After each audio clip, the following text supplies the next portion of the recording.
चलिए अब बात करते हैं तृतीया तिथि और चतुर्थी तिथि के श्राद्ध की। इन तिथि में कैसे करना चाहिए पितरों का श्राद्ध और इस श्राद्ध से हमें कौन से शुभ फल मिल सकते हैं, आइए जानते हैं पंडित जी से। पंडित जी बताइए। देखिए, श्राद्ध से तो शुभ फल मिलता ही है, इसमें तो कोई दो राय नहीं है। अगर आप गरुड़ पुराण पढ़ करके देखें तो पितरों के प्रसन्न होते ही मनुष्य का भाग्योदय हो जाता है और उसे वो हर मनोकामना पूरी हो जाती है जिसकी उसने कभी कल्पना नहीं की होगी। और पितरों के लिए जो आप कर्म करते हैं वो कर्म पितरों तक पहुंचते हैं। जैसे मान लीजिए आपका कोई पितर दिवंगत हो गया, उसने शरीर छोड़ दिया, लेकिन शरीर छोड़ने के बाद वो किसी मनुष्य शरीर में आकर के पैदा हो गया, मनुष्य शरीर में आकर के पैदा हो गया और सामान्य जीवन जी रहा है, लेकिन उसके कुल में कोई व्यक्ति भागवत का पारायण करवा रहा है या प्रयाग में सैयादान कर रहा है, तो ये कर्म होते ही उस पैदा हुए व्यक्ति के किस्मत में चार चांद लग जाएगी और दिन दूना रात कल्पना आप नहीं कर सकते हैं कि कितना उसका विकास हो जाएगा। आर्थिक विकास, बौद्धिक विकास, मानसिक विकास और हर प्रकार की शांति कितना उसको मिल जाएगी। ये श्राद्ध का परिणाम है। अगर किसी का चमत्कारिक भाग्योदय हो जाए, रातों रात किसी को सिंहासन मिल जाए, रातों रात किसी का एकदम से पूरा जीवन बदल जाए, तो आपको मानना चाहिए कि उसके कुल का कोई न कोई व्यक्ति उसके लिए कोई बढ़िया अनुष्ठान किया है जिसका परिणाम उसको भाग्योदय के रूप में मिल रहा है।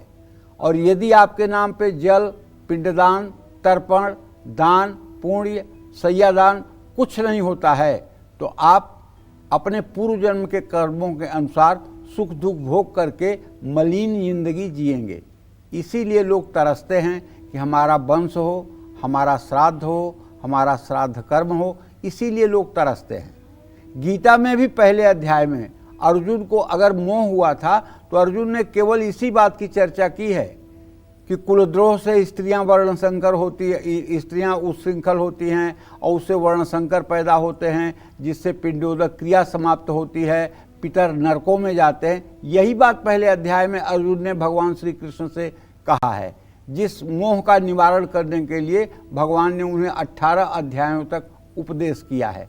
तो कहने का मतलब पितृ श्राद्ध जो है ये बहुत ही आवश्यक चीज़ है और पूरी श्रद्धा, संयम और सात्विकता के साथ इसका निर्वाह होना चाहिए। जय मां विंध्यवासिनी। हाँ, अब तृतीया तिथि के श्राद्ध के लिए जान लीजिए। तृतीया तिथि का श्राद्ध जो है 10 सितंबर को है। तृतीया श्राद्ध को तीज श्राद्ध के नाम से भी जाना जाता है। तृतीया का श्राद्ध परिवार के उन मृत सदस्यों के लिए किया जाता है जिनकी मृत्यु तृतीया तिथि पर हुई है। तृतीया तिथि का श्राद्ध करने से अच्छा स्वास्थ्य, सद्बुद्धि और समृद्धि की प्राप्ति होती है। तृतीया श्राद्ध पर 3 ब्राह्मणों को भोजन कराने का भी विधान है।